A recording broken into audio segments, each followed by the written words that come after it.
My name is Amara Lee. I've always hated how it sounded too soft for the kind of life I was forced to live. Amara means grace, but there was nothing graceful about being a shadow in my own home. I wasn't the golden child, not even the silver or bronze. I was the leftover, the stepdaughter no one wanted to deal with, the one whose skin was a shade too deep for comfort in a house full of pale faces and paler hearts. Growing up in the West End of town, where wealth and whiteness went hand in hand, I quickly learned how invisible someone like me could become. My mother died when I was 9, and 6 months later, my father married Clarissa, a woman with 2 daughters of her own and a smile that never reached her eyes when she looked at me. From the beginning, I was an outsider. I didn't just inherit new siblings, I inherited a hierarchy, one where I ranked dead last. Clarissa's daughters, Harper and Elsie, were everything she wanted me to be, light-skinned, dainty and docile. I was none of those things. My curls were too wild, my voice too sharp, my presence too loud. The colour of my skin was a problem no one ever said out loud, but I felt it. In every side eye, every, "Why don't you smile more?" Every time they locked up the good products and handed me scraps like I should be grateful. My father? He faded into the background. Maybe he didn't want to confront the truth, or maybe he'd already chosen a new family to protect. Either way, he became a ghost, present in body, absent in spirit. I remember birthdays, where I got socks while Harper unwrapped tablets. Dinners where I was told to clean the table while they laughed over dessert. Holidays where family photos never included me. I stopped trying to be seen, stopped hoping for inclusion.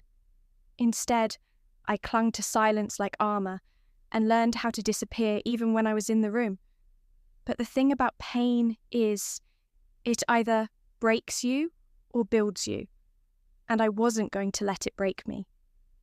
Even as a teenager, when I watched Harper get praised for reading a poem I wrote, or listened to Clarissa talk about how articulate I was like it was a surprise, I stored it all.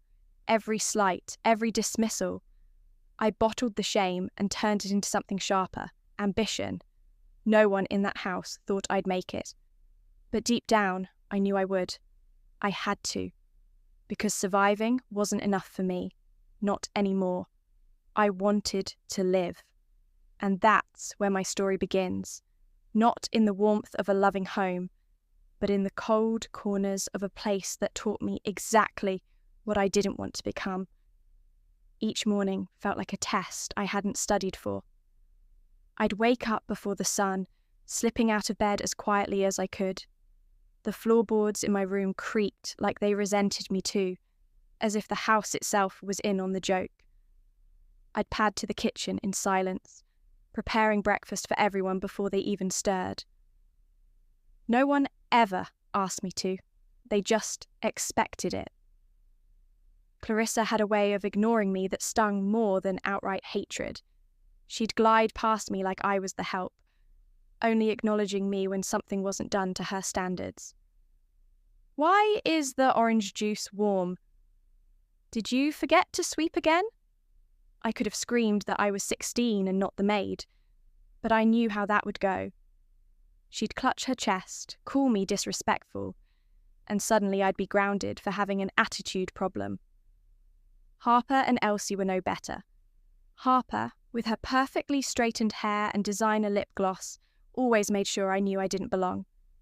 She'd talk about my kinky curls with fake curiosity, asking if I'd ever consider fixing them. Elsie wasn't as bold. She was more subtle, like a paper cut you didn't notice until it bled. Her smiles were hollow, her compliments always backhanded. "Your lucky brown looks good on darker skin," she once told me as she tried on a caramel dress. It would wash me out completely. At school, I wore the weight of home on my shoulders like a soaked coat. I stayed quiet, never drawing attention. Teachers liked me because I worked hard, but classmates didn't know what to make of me. I wasn't cool, but I wasn't a total nobody either. I was just there. Some days I wondered if I really existed to anyone outside my textbooks and the grocery list Clarissa scribbled down every Saturday. But the worst part wasn't the chores or the silence or even the subtle cruelty. It was the loneliness. The deep, aching kind of lonely that makes you question your own worth. I'd lie awake at night and stare at the ceiling, counting cracks in the paint just to stay out of my own thoughts. I didn't cry often. Tears felt like weakness, but sometimes, when it was late and the house had finally gone still, I'd let a few fall. Just enough to release the pressure, never enough to break. Still, something inside me refused to give up. Maybe it was pride. Maybe it was the memory of my mother's voice telling me I was made of stronger stuff. Whatever it was, it kept me moving. I poured myself into school, got straight A's, volunteered at the library, skipped parties I was never invited to anyway. I held on to the belief that one day this life wouldn't be all there was, that I wouldn't always be the forgotten girl in the corner, clearing dishes she didn't eat from a table she wasn't invited to sit at. I didn't know how or when, but I was going to get out. I was going to become someone they couldn't ignore, even if they wanted to. And when that chance finally came, it arrived like a whisper, a simple flyer on a bulletin board. Hiring, entry-level assistant, no experience necessary. Apply within. I didn't know it then, but that small slip of paper was about to change everything. It was a Tuesday, the kind of day that starts grey and stays that way. I had just finished restocking books at the library when I saw the flyer taped crookedly to the community board by the exit. The edges were curling like it had been ignored for days. Hiring, entry-level assistant, no experience necessary, apply within Marlowe and Company, Suite 4B, Chamberlain Building. I don't know what made me stop. Maybe it was the way the word opportunity felt like a lifeline that day. Or maybe I was just tired of waiting for things to change. Either way, I snapped a photo of it with my phone and stared at it the whole bus ride home. That night, after everyone had gone to bed, I sat at the kitchen table with a borrowed laptop and typed out the most awkward, unsure cover letter you've ever read. I listed my volunteer work, my organisational skills, my ability to stay calm under pressure. Thank you, Clarissa, and hit send before I could second-guess myself. The next morning, I got an email. They wanted to interview me. Tomorrow. I don't think I breathed for the rest of the day. I spent hours prepping for that interview with shaky hands and YouTube videos on how to nail your first job. I borrowed one of Clarissa's old blouses from the donation pile, 2 sizes too big and a little stained under the collar, and ironed it flat.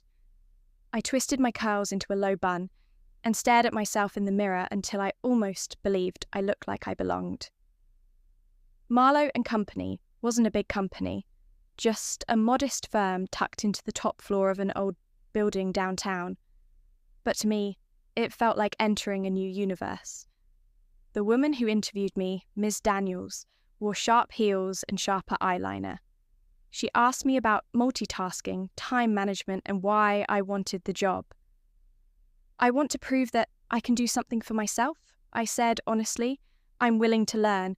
I just need a chance. She studied me for a long moment. Then she nodded and said, "You start Monday." That weekend, I didn't tell anyone. Not Clarissa, not my father, not even Harper. I knew they wouldn't understand, or worse, they'd mock it. Instead, I laid out my thrifted work clothes and practiced smiling in the mirror. That first day was terrifying. I made coffee that was too strong, messed up the copier, and nearly cried in the bathroom during lunch. But I stayed. I learned. I apologized when I messed up and took notes on everything. I showed up early, stayed late, and soaked in every task like it was a masterclass.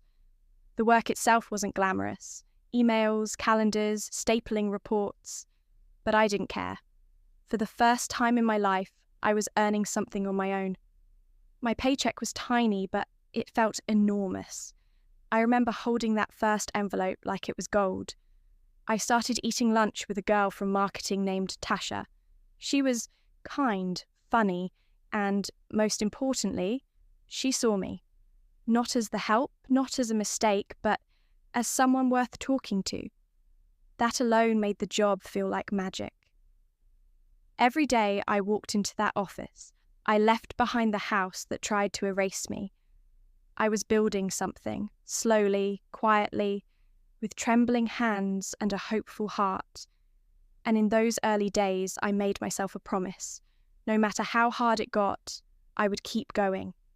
I would build a life so big, so bold, that the people who overlooked me would have no choice but to watch me rise.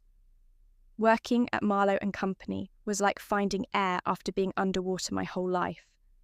At first, I was just the girl who took notes and fetched coffee, but I didn't care. Every copy I made, every meeting I sat in on, every spreadsheet I updated, I treated it like a step toward freedom. And slowly, people started to notice. Ms. Daniels began giving me more responsibility. She trusted me with scheduling client calls, proofreading reports, even managing smaller internal projects. She'd nod at me in meetings, her eyes flicking toward me like I was no longer invisible. I lived for those moments. They were small, but they felt like wins, tiny confirmations that I wasn't crazy for believing in myself. The more I learned, the more I wanted. I stayed late to study marketing strategies and client trends. I watched how people pitched ideas, how deals were made. I asked questions. I listened. I said yes to everything, even when I was exhausted. Especially when I was exhausted. A year passed, and I was no longer the assistant. I was promoted to junior coordinator, then lead project manager. With every raise, every new title, I saved obsessively. I cut out the noise of home, Clarissa's cold silence, Harper's sneering smiles, and focused on building my own future, one paycheck at a time. Eventually, I left Marlowe & Company. It was terrifying, but I had outgrown it. I used my savings to start a freelance consulting business. Just me, my laptop, and a heart full of grit.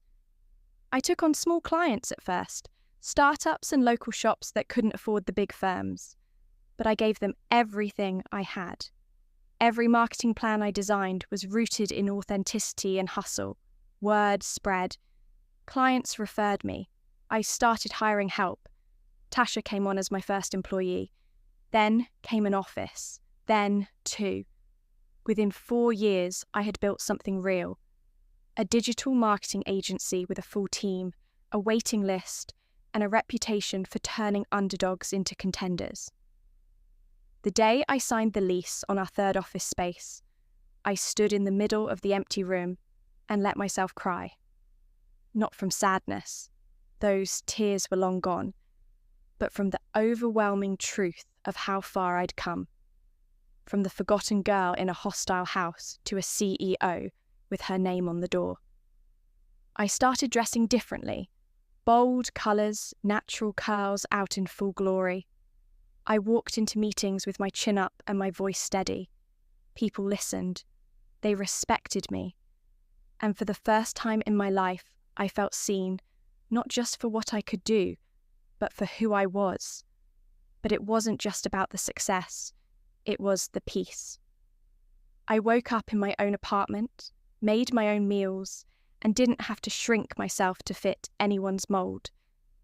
I surrounded myself with people who lifted me, who laughed with me, who didn't make me question my worth.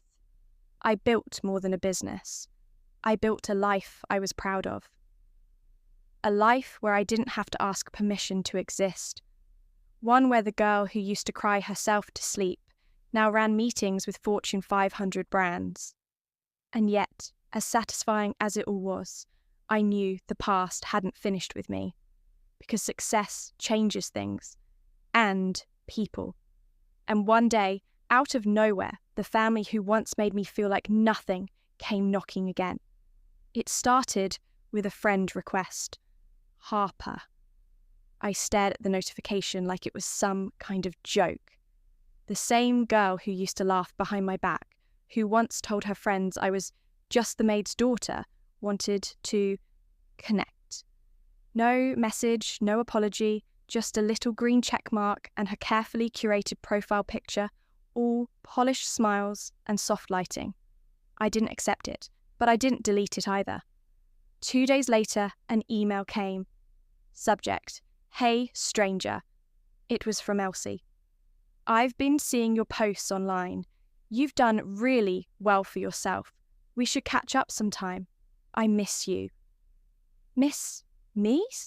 That girl hadn't said a full sentence to me in the last 5 years. We lived under the same roof.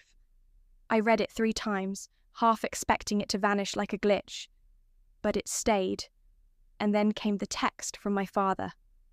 Hey, sweetheart. Clarissa and the girls have been talking a lot about you. They'd love to see you again. We're proud of everything you've accomplished. Proud. That word hit differently coming from someone who once asked me to stay out of the family Christmas photo because there weren't enough matching sweaters. I didn't respond. Not right away. I needed time to process the flood of sudden affection. But curiosity has a way of pulling you into places you swore you'd never return to. So I agreed to meet them. A Sunday brunch, neutral territory. The restaurant was upscale, and I knew immediately they had picked it to match the version of me they thought I'd become. Clarissa hugged me like we hadn't shared decades of cold wars. Her arms were stiff, her perfume overwhelming. Harper complimented my blazer, and Elsie went on and on about how inspiring my social media was. They smiled too hard, laughed too loud, called me babe and hun like we'd been best friends all along. I listened, politely, nodded when they mentioned how amazing it was that someone from our background could come so far. They used words like self-made and trailblazer, as if I hadn't spent my teen years washing their dishes while they watched reality shows in cashmere pajamas. At one point, Harper leaned across the table and said, "You know, Mum's been talking about downsizing. We were wondering if you might be open to helping out a bit, like with some of the financial stuff." There it was. Not love, not regret, not even real apology, just need. They didn't miss me. They missed the idea of what I could do for them now. The house's black sheep had become the golden goose, and suddenly they remembered how to be kind. I sipped my coffee slowly, eyes steady. I didn't cause a scene. I didn't yell or storm out. That version of me, the one who needed their approval, was long gone. Instead, I smiled. "That's a lot to think about," I said. And it was, because part of me still wanted what every child wants, to be loved, accepted, wanted for who they are. But another part, louder now, understood that some doors are better left closed. I left the brunch with a full stomach and an even fuller heart, not with their love, but with the clarity I didn't know I needed. Their change of heart had nothing to do with me. It had everything to do with what I represented now: success, status, security. But I was more than that, and they were too late to realize it. I sat by the window that night, staring out at the city I had claimed as my own. My reflection ghosted the glass. Stronger now, sharper, someone who had walked through fire and came out wearing diamonds. But behind the glitter, I still felt that ache, the quiet, nagging kind that never really leaves you, even when you've won. Their faces at brunch played on a loop in my head, the too wide smiles, the subtle fishing for favours wrapped in fake affection, Clarissa's suddenly sweet tone, Harper's comment about her car needing repairs, Elsie casually mentioning a business idea she'd been dying to start, if only she had the capital. They hadn't come to reconnect. They came to collect. I wanted so badly to believe they'd changed, that maybe, just maybe, success had bridged the gap between us, that they'd finally seen me, not as the outsider, not as the stepchild, not as the girl with skin a shade too dark for their comfort, but as family. But I knew better. Their love had conditions. It came with invoices and price tags disguised as apologies. They didn't ask about my heart or how I survived those years in that cold house. They didn't ask about my dreams or the nights I spent crying on a borrowed pillow, wondering why I was never enough for them. No one asked about the pain. They saw my power now. That's what had changed. I realized in that moment of brutal clarity that I had been measuring my worth through their acceptance for far too long, as if their approval would finally prove I belonged, as if their love would validate everything I'd built with my own two hands. But what I had built wasn't for them. It never was. It was for the girl who walked to school in shoes with cracked soles, for the teenager who celebrated scholarships alone, for the young woman who held her breath every time Clarissa walked in the room, hoping today wouldn't be the day she'd say something to break her a little more. I built this life for her, for me, and realizing that their change of heart was just another form of manipulation, cloaked in civility, was like watching the final piece of the puzzle click into place. I didn't owe them anything. I could be kind, yes, I could be graceful, even forgiving, but I didn't have to carry them with me. I didn't have to invite them into a life they never helped me build, just because we shared a last name or a house I was never allowed to call home. Love shouldn't come knocking only when it's convenient. The next morning, I declined Harper's friend request. I archived Elsie's email, and I sent my father a short message. I'm doing well. I hope you are too. Please, take care. No malice, no drama, just closure. Because I finally understood something they never did. My value wasn't something they could define, inflate, or take credit for. I was more than their neglect, more than their silence, more than the girl they once ignored. I was mine now. I stood on the rooftop of my building that evening, watching the skyline blaze with the orange-pink fire of a setting sun. The wind tugged gently at my coat, like a whisper from the universe saying, "You made it." And I had. The road here hadn't been easy. It was cracked with rejection, littered with silence, and steeped in the kind of loneliness that makes you question your own reflection. But somehow, step by step, I'd kept walking, sometimes crawling, sometimes running, but always moving forward. Success looks different when you've had to fight for your place in the world. It isn't just about money in the bank or your name etched on an office door. It's about the peace that wraps itself around you when you wake up and know you no longer owe anyone an explanation for existing. It's the freedom to say no without guilt, to walk away from people who only loved you when it suited them. My family never said the words I longed for when I was young. We were wrong. We're sorry. You deserved better. But I've stopped needing that. I've learned that closure doesn't always come in the form of apologies. Sometimes it's just the moment you stop waiting for them. Now, when I look at the girl I used to be, the one who stayed quiet at the dinner table, who flinched when her name was said with irritation, I don't feel pity. I feel pride. Because she survived. She didn't just endure, she transformed. She became me. I built a life of purpose, surrounded by people who see me for my soul, not my skin. I created a home filled with laughter, not whispers, with warmth, not comparisons. And I built it all without stepping on anyone to get here. Clarissa, Harper, Elsie, they still orbit on the edge of my world. Close enough to try, but far enough that they can't touch the centre. I keep my boundaries clear, my peace protected. I wish them well. But I've learned that family isn't about blood. It's about truth. It's about who shows up when the world turns its back. I don't need their love anymore because I found mine in the quiet strength of my voice, in the rhythm of my work, in the stillness of knowing that I've made it, not in spite of where I came from, but because I refused to stay there. To the girls like me, the ones left out of the family photo, the ones made to feel like shadows, I say this: you are not a mistake. You are not too much or not enough. You are becoming.